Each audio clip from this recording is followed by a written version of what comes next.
Hech o'ylab ko'rganmisiz? Svarkadagi bir dona xatolik evaziga millionlab dollar zarar keltirish mumkinligini. Bugun sizga 5 ta haqiqiy voqeani aytib beraman. Oxirigacha ko'ring. Oxirida post-sovet hududida bo'lib o'tgan. 2009-yil Kanadada gaz quvurlari portlashi.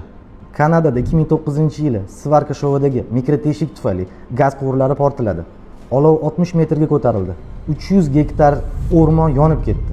Sabab svarkadan oldin yaxshi tozalanmagan, shoshma-shoshalik evaziga millionlab dollarlar zarar ko'rilgan. 2007-yil AQShda Minneapolisda ko'prik qulashi. Ko'prik pik vaqtida quladi. Hisobotda oporalarning eskirgan svarka yuklanishiga chidamadi deb ko'rsatilgan. 13 kishi halok bo'lgan, 100 dan ziyod jarohatlangan. Qarasang, oddiy ko'prik, bir dona zaif nuqta va hammasi quladi.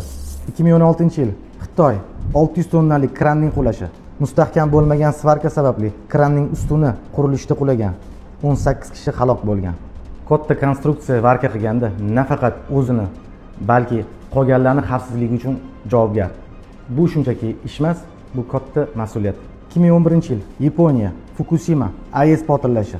Bloklardan birida svarka shovlari atrofida zanglanish haqida shikoyatlar bo'lgan. Injenerlar ogohlantirilgan. Zilziladan so'ng nozik nuqtalar utechka sababli bo'lgan. Hammasi kichik narsadan boshlanadi. Qozog'istonda metallurgiya zavodida falokat 2015.